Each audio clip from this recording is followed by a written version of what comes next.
সুপ্রিয় দর্শক আসসালামু আলাইকুম, welcome back to my channel Falgun Siami food corner. কাছে কিংবা দূরে যে যেখান থেকে আমার এই ভিডিওটি দেখছেন সবাইকে জানাচ্ছি আন্তরিক শুভেচ্ছা ও ভালোবাসা। দর্শক, আজকের রেসিপিতে আপনাদেরকে তৈরি করে দেখাবো মজাদার চকলেট ফ্রুট কেক। এই কেকটা কিন্তু বাচ্চাদের স্কুলের টিফিনে কিংবা বিকালের নাস্তায় খেতে কিন্তু দারুণ মজা লাগে।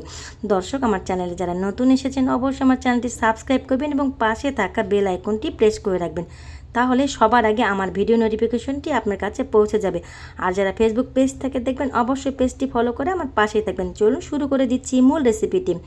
প্রথমেই আমি একটা মিক্সিং বোল নিয়ে নিয়েছি এবং তাতে রুম টেম্পারেচারে থাকা দুটো ডিম নিয়ে নিলাম। এবারে এখানে আমি অ্যাড করে দিব হাফ কাপ পরিমাণ চিনি এবং লবণ দিয়ে দিব 1/4 চা চামচ। লবণটা আপনারা কিন্তু স্বাদ মতো এখানে ব্যবহার করতে পারবেন। এখন একটা ইলেকট্রিক বিটারের সাহায্যে আমি এটাকে ভালো করে বিট করে নেব। ইলেকট্রিক বিটারের সুইচটা আমি ধুয়ে রেখেছি। ইলেকট্রিকের বিটারের কিন্তু সুইচ 5 পর্যন্ত আছে। এভাবে লোতে রেখে আমি এটাকে বিট করব যতক্ষণ পর্যন্ত না চিনিটা গলে যাচ্ছে, ততক্ষণ পর্যন্তই কিন্তু এটাকে বিট করতে হবে। বিট করতে করতে একটা সময় দেখা যাবে চিনি এবং ডিমের মিশ্রণের কালারটা চেঞ্জ হয়েছে। চিনি যদি না গলে তাহলে কেকের উপরে কিন্তু একটা ভেজা ভেজা ভাব থাকবে, কেকটা কিন্তু সুন্দর হবে না।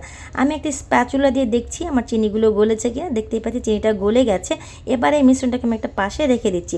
এখন আমি একটা বাটিতে শুকনো উপকরণগুলো চেলে নিব। একটা ছাঁকনি দিয়ে দিয়েছি। এবার এখানে আমি দিয়ে নিলাম 1 কাপ পরিমাণ ময়দা। এবারে কোকো পাউডার দিয়ে দিচ্ছি 1/3 কাপ পরিমাণ। এবারে দিয়ে দিব কফি পাউডার 1 টেবিল চামচ পরিমাণ। সকল উপকরণ আমি চেলে নিচ্ছি। তবে উপকরণগুলো যদি 2 থেকে 3 বার চেলে নেওয়া যায় তাহলে কিন্তু কেকটা খুব সফট হয়। এবার চালা হয়ে গেছে, আমি এটাকে রেখে দিচ্ছি একটা পাশে। এখন ডিমের আর চিনির যে মিশ্রণটা আছে এখানে আমি শুকনো উপকরণগুলো 2 থেকে 3 ধাপে দিয়ে ফোল্ডিং আকৃতিতে ঘুরিয়ে ঘুরিয়ে আমি এটাকে মিশিয়ে নিব। অবশ্যই কিন্তু আপনারা এই পদ্ধতিতে এটাকে মেশাবেন। এলোমেলোভাবে মেশালে ডিমের কিন্তু ফোমটা বসে যাবে, কেকটা কিন্তু শক্ত হবে এবং সুন্দর হবে না। আমি আবারও দিয়ে দিলাম, দিয়ে ভালো করে এটাকে মিশিয়ে নিলাম। সর্বশেষ আমি আবার সবগুলো যে শুকনো উপকরণ আছে সেগুলো দিয়ে ভালো করে কিন্তু মিশিয়ে নেবেন। আপনারা তেলটা কিন্তু এখনও ব্যবহার করতে পারেন বা পরেও ব্যবহার করতে পারবেন। আমি ভালো করে মেশানো হয়ে গেলে এই ধাপে আমি তেলটা এখানে ব্যবহার করব। আমি এখানে মেশানো হয়ে গেছে, আমি এখানে তেল ব্যবহার করছি 1/4 কাপ পরিমাণ। এখানে তেলটা দিয়ে ভালো করে মিশিয়ে নিচ্ছি। তেলটা যখন আপনি ডিম এবং চিনি বিট করবেন তখন ব্যবহার করলেও কিন্তু আপনার কোনো অসুবিধা হবে না। এবার এখানে আমি দুধ দিয়ে দিচ্ছি 1/2 কাপ পরিমাণ। ভালো করে দুধটা দিয়ে আমি মিশিয়ে নিচ্ছি। তবে দুধের পরিমাণটা আপনারা কমিয়ে বা বাড়িয়ে এখানে একটু ব্যবহার করতে পারবেন। তবে ব্যাটারটা অবশ্যই লক্ষ্য রাখতে হবে কেমন হয়েছে। এবার এখানে অ্যাড করে দিচ্ছি বেকিং পাউডার 1 চা চামচ পরিমাণ এবং বেকিং সোডা 1/2 চা চামচ পরিমাণ। সব কিছু ভালোভাবে এখানে মিশিয়ে নিচ্ছি।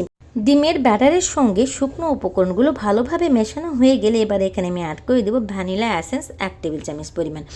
ভ্যানিলা এসেন্সটা আমি সবসময় পরেই ব্যবহার করি, কারণ পরে ব্যবহার করলে এটা ডিমের যে একটা উৎকট গন্ধ থাকে সেটা কিন্তু থাকে না। আপনারা কিন্তু এখানে লেবুর রস অথবা ভিনেগারটাও ব্যবহার করতে পারবেন। তো দর্শক, দেখতেই পাচ্ছেন কেকের ব্যাটারটা আমার একদম পারফেক্টভাবে রেডি হয়ে গিয়েছে। একটা স্প্যাচুলা দিয়ে আমি উপর থেকে নিচ পর্যন্ত ভালোভাবে মিশিয়ে নিচ্ছি যেন কোনো উপকরণ যেন বাদ না থাকে। এখন আগে থেকেই রেডি করা ড্রাই ফ্রুটসগুলো আমি এখানে ছড়িয়ে দিচ্ছি। এখানে ব্যবহার করেছি কাজু, কিশমিশ, পেস্তা এবং চেরি। আপনারা কিন্তু আপনাদের পছন্দ মতো ড্রাই ফ্রুটসগুলো এই কেকে ব্যবহার করতে পারবেন। একটা পাশে সরিয়ে রাখছি। এখানে একটা আমি মোল্ড নিয়ে নিয়েছি কেক তৈরির জন্য। মোল্ডের নিচে একটু তেল ব্রাশ করে নিয়েছি এবং ভিতরে একটা আমি কাগজ বিছিয়ে দিচ্ছি। যে কোনো কাগজই কিন্তু আপনারা এখানে দিতে পারবেন। এবারে কাগজের উপর আমি একটু সামান্য তেল ব্রাশ করে নিলাম যাতে করে এই কেকটা মোল্ডের ভিতরে লেগে না যায়। এখন কেকের সম্পূর্ণ ব্যাটারটা আমি এখানে ঢেলে দিচ্ছি। কেকের ব্যাটার যত ভালো হবে কেকটাও কিন্তু আপনাদের তত সুন্দর হবে। তো ভালোভাবে কেকের ব্যাটারটা ঢেলে দেওয়া হয়ে গেছে। আমি কেকের বাটিটা ধরে ভালোভাবে একটু ট্যাপ করে নিচ্ছি এবং একটা কাঠি দিয়ে ভালোভাবে নাড়াচাড়া করছি যাতে কোনো গুটি বা লাম্পস না থাকে।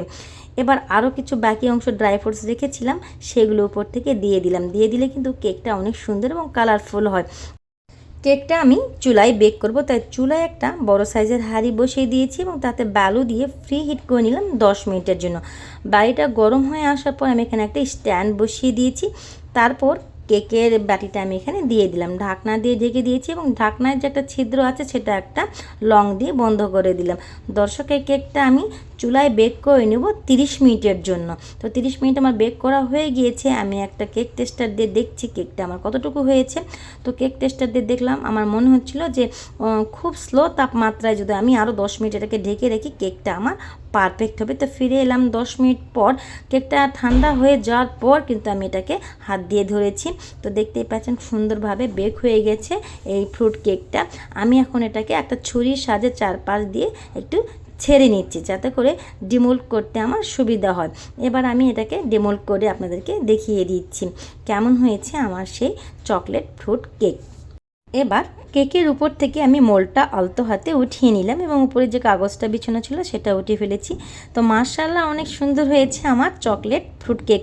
আপনারা যদি আমার সকল টিপস ফলো করেন, ঘরেই কিন্তু এরকম সুন্দর মজাদার কেক তৈরি করে নিতে পারবেন। কেকটা আমি আপনাদেরকে কেটে দেখাচ্ছি কত সুন্দর সফট এবং নরম হয়েছে, আপনারা কিন্তু বুঝতেই পারছেন দেখে।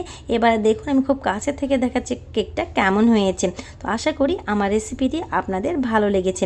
আমার রেসিপিটি ভালো লাগলে অবশ্যই আমার ভিডিওটি বেশি বেশি করে শেয়ার করে আমার পাশেই থাকবেন। আরও একটি নতুন ভিডিও দেখার আমন্ত্রণ রইল। সে পর্যন্ত সবাই ভালো থাকবেন, সুস্থ থাকবেন এবং আমার জন্য দোয়া করবেন, যাতে করে নতুন ভিডিও আমি আপনাদের সামনে আরও বেশি উপস্থাপন করতে পারি। আজ এখানেই বিদায় নিচ্ছি। আল্লাহ হাফেজ।